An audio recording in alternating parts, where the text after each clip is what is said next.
प्रश्नावली 2 का 10वां प्रश्न। क्या करना है, समीकरण का गुणनखंड करके उनका मूल निकालना है, मतलब कि x का 2 ठो मान निकालना है। तो इस समीकरण को हल करके पहले तो इसको द्विघात समीकरण में हमको बदलना है। उसके बाद क्या करेंगे, x के 2 मान या फिर इस समीकरण के 2 मूल निकालेंगे। तो समीकरण क्या है, x plus 1 upon x minus 1 minus x minus 1 upon x plus 1 is equal to 5/6, जहाँ पे x is not equal to 1 और -1, x का मान 1 या फिर -1 नहीं आएगा। तो प्रश्न क्या दिया हुआ है, चौथा का x plus 1 upon x minus 1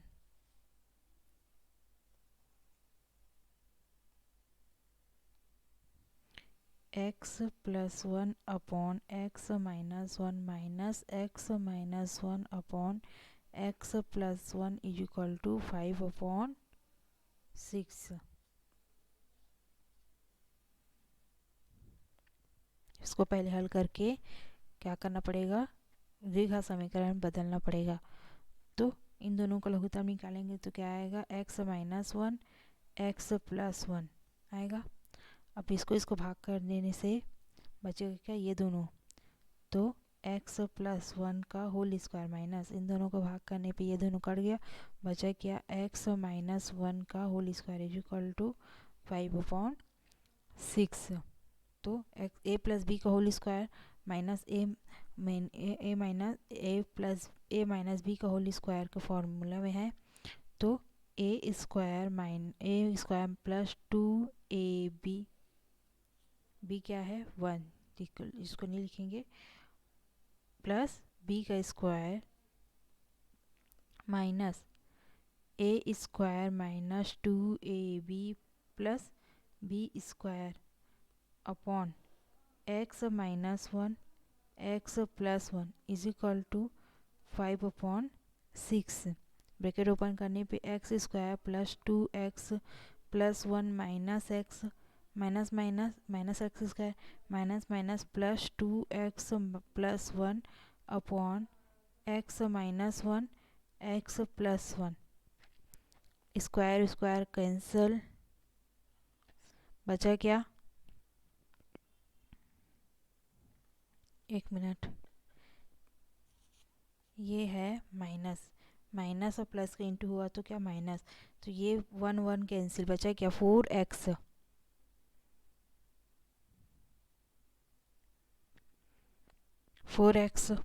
is equal to 5/6।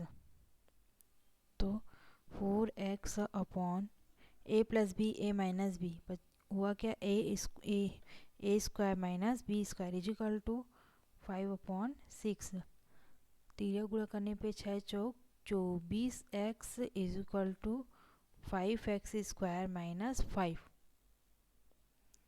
इससे गुणा किया तो 5x स्क्वायर माइनस 1 से गुणा किया 5 को तो 5। अब इस पूरे समीकरण को इस तरफ लेके जाने पे 5x square minus 24x minus 5 is equal to 0। अब इस समीकरण से क्या करना है, हमें इस समीकरण का मूल निकालेंगे। ये आ गया द्विघात समीकरण के रूप में। तो 24 को 5×5 = 25 में तोड़ना है, दो भागों में। तो 25 में एक घटाएंगे तो क्या आएगा, 24 आएगा, और 25 को 1 से गुणा करेंगे तो 25 आएगा। तो 5×5 = 25 हो रहा है। तो 5x square minus 25x plus 1 मतलब कि x minus 5 is equal to 0। तो क्या कॉमन निकला, 5x कॉमन निकला, बचा क्या x minus 5×5 = 25, x minus 5 plus 1 common निकला, x माइनस 5 बचा is equal to 0। x minus 5 और 5x plus 1 is equal to 0। यहाँ पर x minus 5 is equal to 0 लेने पे और 5x plus 1 is equal to 0 लेने पे x इज इक्वल टू आ गया 5 और 5x इज इक्वल टू -1।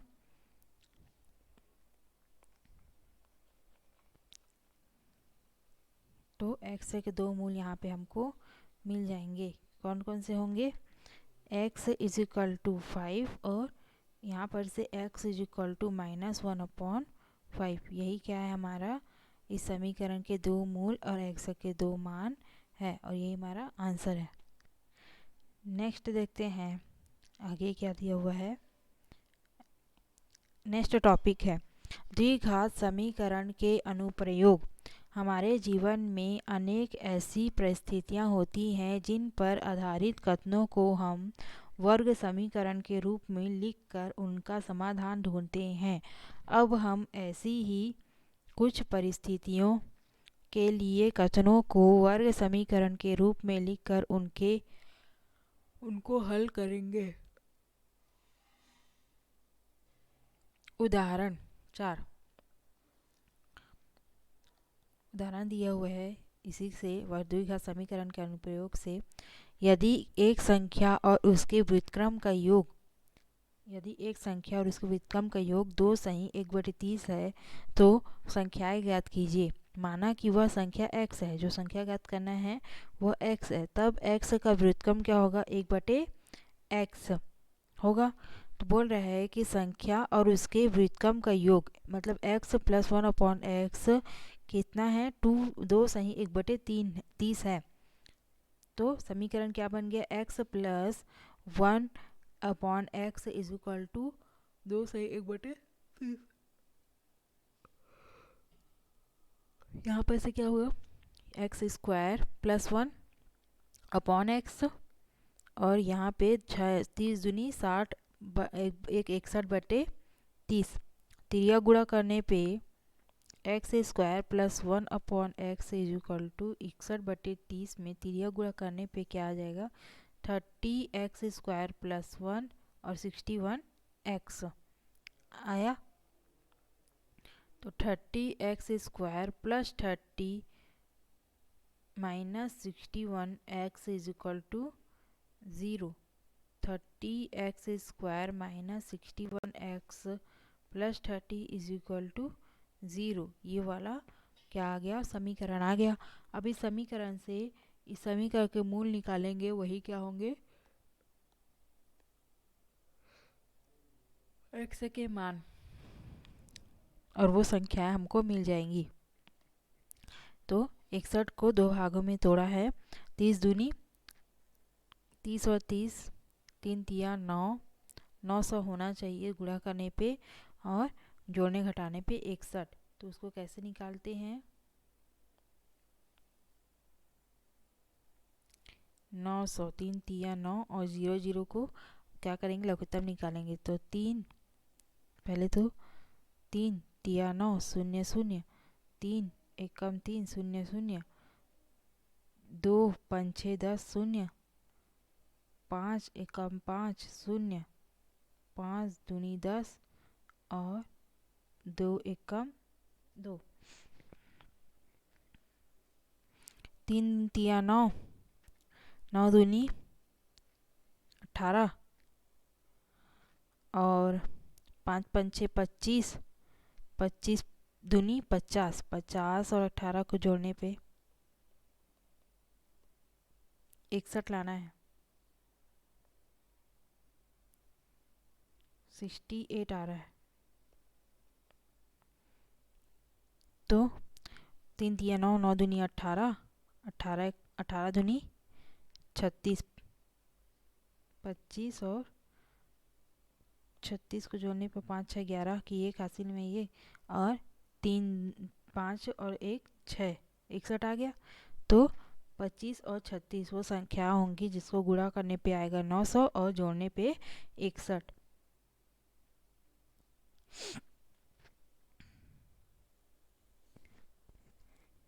क्या आया? इसको क्या लिख सकते हैं? 30x² - 25x - 36x + 30 is equal to 0। इन दोनों को आपस में गुणा करेंगे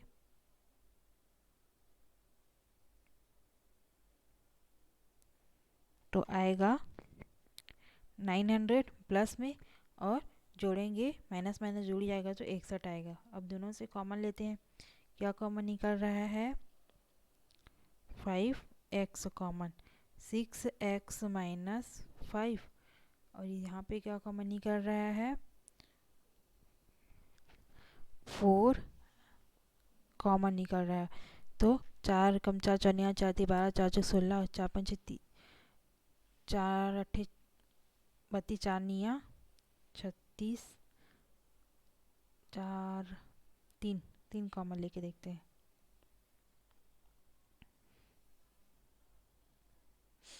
तो 3 एक कम 3 3 दूनी 6 और 3 दाहम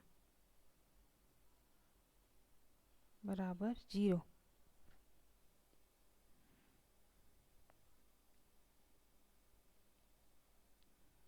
हाँ, या फिर 6 भी ले सकते हैं कॉमन, 36 और 30 6 में भी आता है। 6 6 छिक्का 36 और 6 पंचे 30।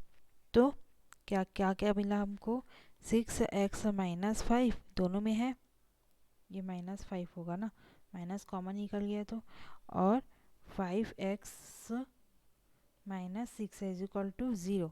यहाँ पर से 6x minus 5 is equal to 0 लेने पे और 5x minus 6 is equal to 0 लेने पे 6x इज इक्वल टू 5 और 5x is equal to 6, x is equal to 5/6 और x इज इक्वल टू 6/5। क्या क्या x is equal to 6/5, x is equal to 5/6। अतः वे संख्याएं x बराबर क्या होंगी 6/5 and x is equal to 5/6 होंगी। इसी प्रकार से गुणनखंड करके हमको निकालना रहता है। उदाहरण 5 दिया हुआ है, एक शतरंज के बोर्ड के 64 वर्गाकार खानों में प्रत्येक खाने का क्षेत्रफल 6.25 वर्ग सेंटीमीटर है। इस बोर्ड के चारों तरफ 2 सेंटीमीटर चौड़ाई के बॉर्डर बने हैं। शतरंज के बोर्ड की एक भुजा की माप ज्ञात कीजिए। माना कि शतरंज के बोर्ड की बॉर्डर सहित माप x है। देखो शतरंज प्रत्येक खाने का दिया हुआ है 64 वर्गाकार है, एक वो शतरंज का बोर्ड 64 वर्गाकार है, उसमें 2 सेंटीमीटर चारों तरफ क्या लगा हुआ है बॉर्डर बने हुए हैं। तो बॉर्डर के साथ उसका क्या हो जाएगा सहित उसका माप हो जाएगा x मान लेंगे। तब बॉर्डर का माप क्या हो जाएगा, तब बॉर्डर का माप चारों तरफ चौड़ाई के बोर्ड लगे हुए हैं तो 2 धन 2 4 सेंटीमीटर, क्योंकि चौड़ाई धन लंबाई करते हैं तो 4 सेंटीमीटर हो गया बॉर्डर का माप। बॉर्डर के बिना शतरंज के बोर्ड का क्षेत्रफल क्या हो जाएगा, जब बॉर्डर नहीं है पूरा बॉर्डर सहित क्या है x है, और जब बॉर्डर नहीं है तो x माइनस 4 स्क्वायर वर्ग सेंटीमीटर होता है ना, तो x माइनस 4 क्षेत्रफल क्या होता है वर्ग सेंटीमीटर होता है। तो x माइनस 4 का स्क्वायर। शतरंज के बोर्ड में 64 वर्गाकार खाने हैं जिनमें से प्रत्येक का क्षेत्रफल इतना वर्ग सेंटीमीटर है। तो x माइनस 4 का whole square is equal to 64 खाने, क्षेत्रफल क्या होता है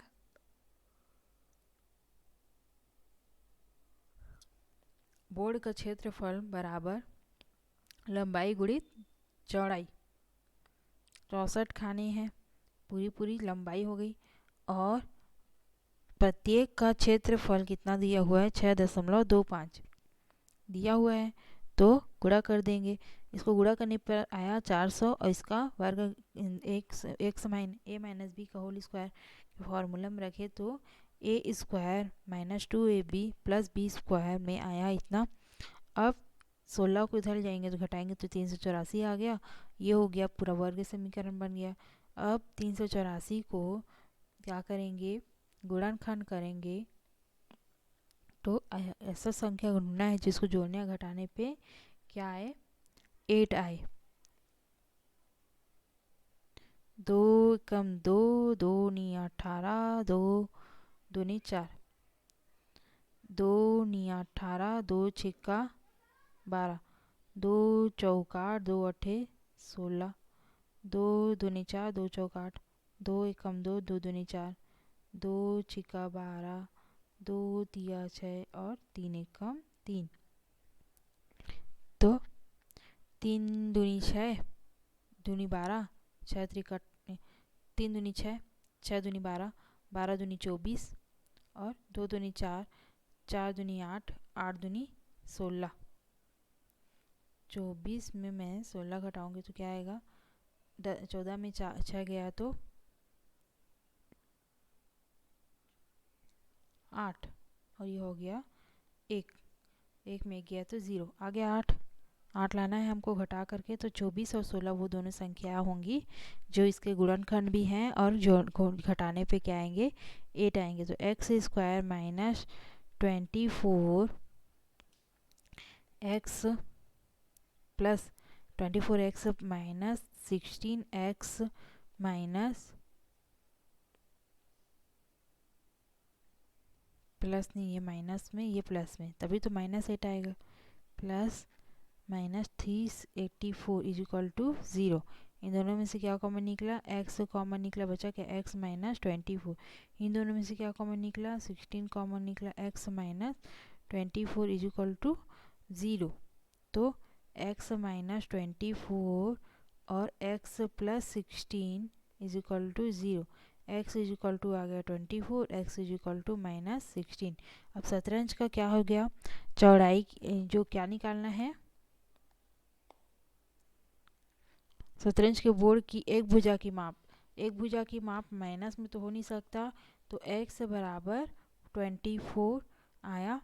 तो शतरंज के बोर्ड की बॉर्डर सहित माप था कितना, 24। अब एक भुजा की माप निकालना है हमें, शतरंज के बोर्ड की माप ऋणात्मक नहीं हो सकती, अतः शतरंज के बोर्ड की एक भुजा की माप क्या होगी, 24 सेंटीमीटर होगी। कक्षा 10 की टेस्ट परीक्षा में मोहन के गणित और विज्ञान विषयों के प्राप्तांकों का योग 28 है।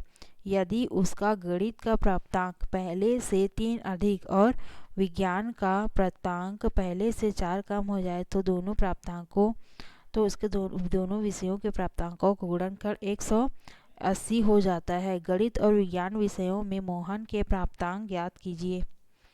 यदि मोहन को गणित में, माना कि यदि मोहन को गणित में x अंक मिले हैं और उसके विज्ञान के अंक और तब उसके विज्ञान के अंक क्या हो जाएंगे, 28 माइनस एक्स। अगर क्या है बोल रहा है, गणित के टेस्ट में विषयों के प्राप्तांकों का योग क्या हो जाएगा, 28। तो यदि मोहन को गणित में 28 अंक मिले हैं तो उसके विज्ञान के विषय में कितना हो जाएंगे, x अंक गणित में मिले हैं तो विज्ञान में कितने हो जाएंगे, x प्लस विज्ञान बराबर 28 है, तो विज्ञान में कितने हो जाएंगे, 28 माइनस x, है ना। दोनों का प्राप्तांकों का योग 28 है। तो जब मोहन को गणित में पहले से 3 अधिक अंक मिले, मतलब कि गणित का अंक हो गए x प्लस 3 और विज्ञान में पहले से 4 अंक कब मिले, तब उसके विज्ञान के अंक कितने हो जाएंगे, 28 minus X minus 4 is equal to कितना है, 28 में 24 माइनस एक्स। तो इसके इसलिए चूंकि गणित और विज्ञान के इन अंकों का गुणनफल कितना है, 180 अंश है, दिया है 180 दिया हुआ है, गुणनफल कितना है, 180 है। तो गणित के अंक को गुणा करेंगे विज्ञान के अंक से, उसके बाद क्या लाना है, 180 बराबर में रखना है। तो 28 में 4 गया तो 24, इन दोनों को आपस में गुणा करेंगे तो इस प्रकार से समीकरण आएगा। और उसके बाद क्या जोड़ेंगे घटाएंगे, तो ये हमारा वर्ग समीकरण है, माइनस में है, माइनस में पूरा समीकरण को गुणा कर देंगे तो क्या आ गया,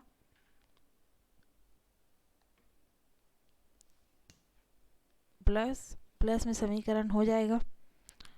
उसके बाद मध्य पद को तोड़ेंगे, तो मध्य पद को तोड़ने के बाद x minus 12 x minus 9 is equal to 0, तो x minus 12 is equal to 0, x is equal to 12।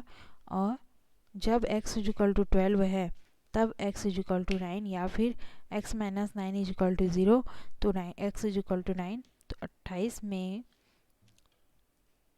28 में क्या होगा, minus X is equal to करेंगे तो 28 माइनस 12 इज इक्वल टू 16। तो 28 minus X is equal to 28 minus 9 is equal to 19 आ गया। जब x is equal to 12, x के असल में 2 मान निकले, x के असल में 2 मान निकले, तो जब x बराबर 2 होगा 12 होगा, तब क्या होगा, गणित में प्राप्तांक जब 12 होगा तो विज्ञान में 16, और गणित में प्राप्तांक अगर 9 होगा तो विज्ञान में 19। इसलिए जब मोहन को 12 अंक मिले तब विज्ञान में 16, और इसके गणित में अगर 9 अंक मिले तो विज्ञान में प्राप्तांक होंगे कितने, 19 होंगे। इसी प्रकार से आगे के उदाहरणों को भी हमें प्रथम से हमें समीकरण को प्राप्त करना, फिर समीकरण से उन अज्ञात मानों का मान निकालना है, या फिर कहना चाहिए समीकरण के मूल ज्ञात करने होंगे। उदाहरण 8 दिया हुआ है, इसके बाद फिर 9, 10, उदाहरण 10। फिर एक और नया टॉपिक है, द्विघात समीकरण को पूर्ण वर्ग बनाकर हल करना कैसे करेंगे उसके बारे में पढ़ेंगे। उसके बाद इसी से रिलेटेड प्रश्न होगा।